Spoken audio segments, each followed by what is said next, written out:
শুধু ওই 350 জন নয়, পুরো বাংলাদেশে এই ফ্যাসিস্টকে লালন করে আওয়ামী লীগ, যুবলীগ, ছাত্রলীগের প্রত্যেকটি ইউনিটে যে শয়তানরা বসেছিল, যে রক্তচোষা মানুষরা বসেছিল, তাদেরকে আমি কিভাবে নির্বাচনের জন্য আমার প্রতিনিধি হিসাবে নির্বাচনে দাঁড়ানোর জন্য এই অনুমতিটি দিই, সেটি এই বাংলাদেশে কোনোদিনও সম্ভব না।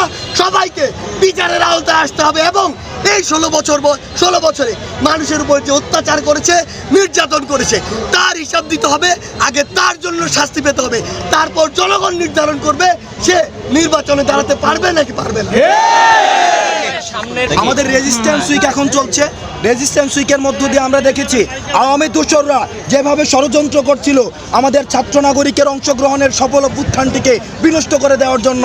আপনারা দেখেছেন আমাদের ছাত্র নাগরিকের অংশগ্রহণে তাদের যে দিবাস্বপ্ন সেটিকে আমরা নস্যাৎ করেছি। সুতরাং এই যে আমাদের সফল অভ্যুত্থানটিকে আমাদের সফল রাখার জন্য, ধারাবাহিকতা রাখার জন্য আমাদের রেজিস্ট্যান্স উইকটি রয়েছে এবং রেজিস্ট্যান্স উইকটি 4 দফা দাবির ভিত্তিতে আমাদের পরিচালিত হচ্ছে। সুতরাং এই 4 দফা দাবি বাস্তবায়িত না হওয়া পর্যন্ত ছাত্র নাগরিকের রাস্তায় অবস্থান কর্মসূচি চলবে। এবং আজকের আপনারা জানেন আমাদের বিক্ষোভ মিছিল রয়েছে। বিক্ষোভ মিছিলের পরবর্তী কর্মসূচিটি আমরা আবার প্রেস রিলিজের মধ্য দিয়ে আপনাদেরকে জানিয়ে দেব। মিছিল কোথা থেকে কোথায় যায় শেষ করবেন এবং আমাদের রুটটি পরবর্তীতে আপনাদেরকে জানিয়ে দিব। আমাদের রুট অর্থাৎ বিক্ষোভ মিছিলের যে রুটটি সেটা আপনাদেরকে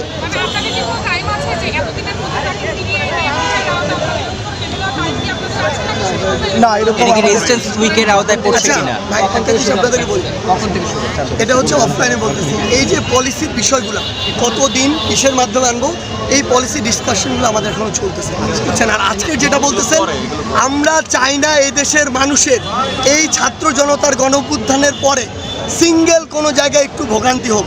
আপনারা দেখেছেন আমরা কিন্তু শাহবাগে অবস্থান কর্মসূচি দিয়েছি, আমরা দাঁড়িয়েছি মিউজিয়ামের সামনে।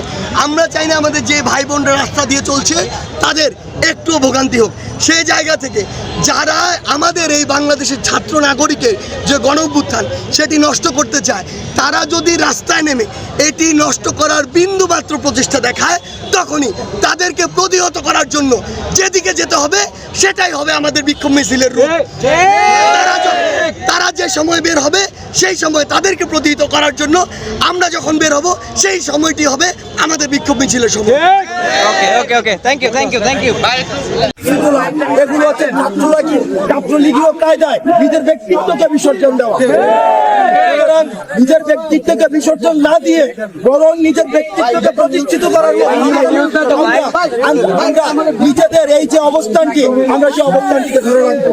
কোন ধরনের ছাত্রলীগীয় যে আচার আচরণ ছিল রাজনৈতিক, সেগুলোর আর পুনরাবৃত্তি হবে না, পুনরাবৃত্তি হবে না।